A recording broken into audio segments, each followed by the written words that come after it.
Love you, Jesus. I worship and adore you.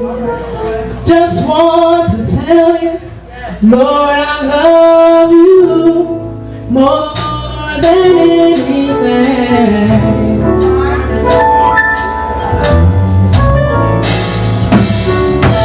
I love you, Jesus. I worship and adore you. Just want to tell you, Lord, I love you more than anything. See, I had to say it. I had to remind myself. And I'm going to sing it one more time.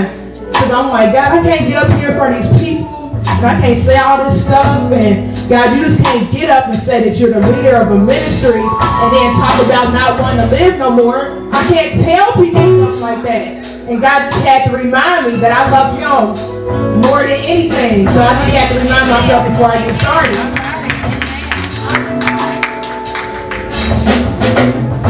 One more time.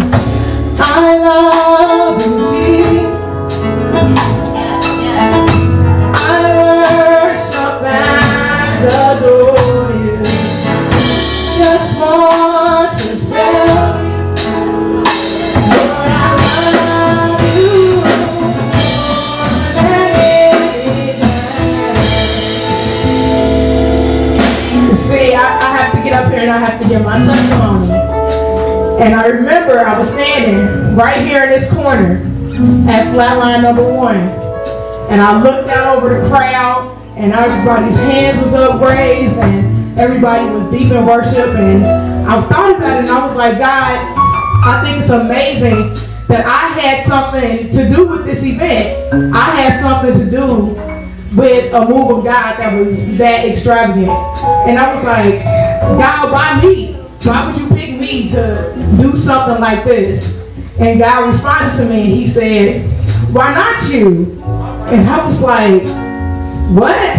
So I tried to keep it moving because we're in the middle of the service and you know, it didn't just seem like the time that I should be having this big dissertation argument with God or anything.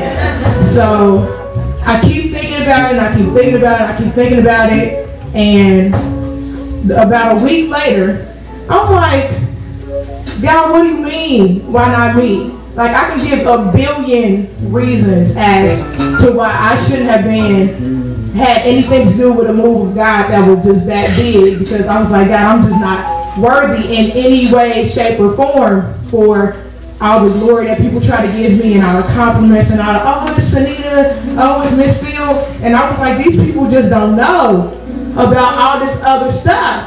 God, this is why not me. And I was like, God, it was like less than a year ago that I went from sexual assault victim to running to Planned Parenthood, getting birth control, because I think I'm about to fornicate with somebody who's also a member of the body of Christ. And I said, that's why not me, because not only am I going to say I'm going to push ministry to the side and I'm going to fornicate anyway, but let me get on birth control because I don't want anybody to have any proof.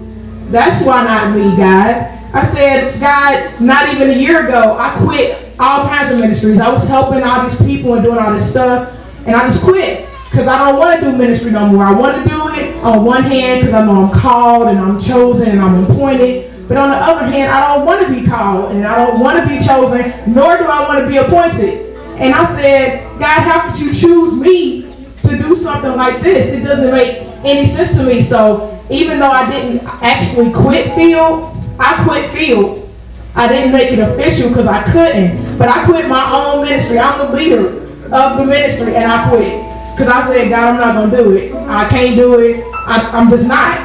And I said, God, not even a year ago was I trying to figure out how it is that I can love my friends so much and they can be there for me and say that they love me and they care about me, but they can cut me to my core and then tell me that I'm the one being too sensitive.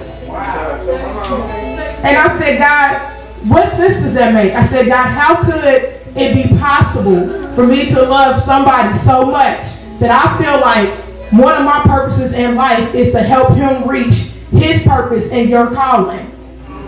And then he pushed me to the side because I felt like I needed a moment. I said, God, I was so hurt and I was going through and I didn't even feel like I could talk to anybody in my family. I'm in all these church events. I don't feel like I can talk to them. I feel like I'm standing in the middle of a crowded room screaming at the top of my lungs about how much I need help and nobody is trying to help me. But I'm in the body of Christ. So now I'm mad at the church, God. That's why not me. Because how can the church be the church if they can't help you when you're in need? And I said, God, I know I'm supposed to be the strong one. And I know I'm supposed to be the one that's here for this person and here for that person and so on and so forth. But God, how could you choose me with all this messed up stuff going on in my life? I said, God, it was maybe 6 months ago. I was driving down the expressway on a number of occasions, and I was borderline suicidal. Me, Sunita, the leader of Filled with the Spirit, the web host, the artist manager, the friend, the mom, I'm borderline suicidal. Did I want to die? No. But I'm thinking, okay, what if I just veer off the side of the expressway and smack into the guardrail or the wall or the tree or whatever it is, just enough for me to end up in the hospital? Because I want to see who really cares. Because whoever is there at the hospital when I wake up are the people who care. And I said, God, how could I say that I'm your child and that I'm called to do your ministry and have the audacity to want to drive off the side of the road on purpose just because I don't feel like anybody cares?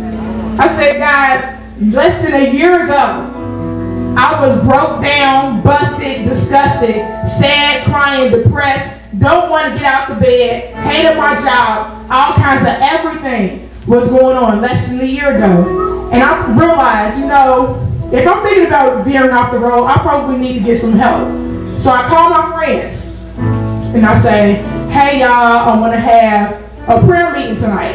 And I never call prayer meeting. Like, I very seldom ever call them. When we have it, it's because somebody else called it. So I figured my friends would know me well enough to know that it had to be something wrong. Nevertheless, we ended up not having prayer meeting. We ended up going to a church service. And I thought maybe I would go to this church service and they was going to speak it to me and it was going to speak directly to my situation. Of course, just to my luck, that didn't happen. So I go to the service and I'm kind of standoffish and I'm like, yeah, don't want to really be here because you're not preaching about nothing I'm trying to hear and I don't know why. You're the church and you're the pastor and you can't speak to my situation. I don't understand what the problem is. So on our way back home, I had rode with Crystal, who couldn't be here tonight. But I rode with Crystal and we're talking about the service and we're talking about this and we're talking about that. And I said, you know, I just really wish we would have had prayer meeting. I just really wish we could have prayed together. And she said, well, why? I mean, what exactly did you want to pray about? And I was like, I held back because I didn't want to just tell your friend, you know, I want to veer off the road and smash into something. Because I didn't want to burden her with something like that when I'm supposed to be the leader and I'm supposed to be Sunita. So I just told her, like, you know, I just feel like I'm losing my mind right now. And I feel like if one more thing goes wrong, I'm just going to admit myself to somebody's hospital because somebody needs to help me. And clearly I'm not getting it where I feel like I need to get it. So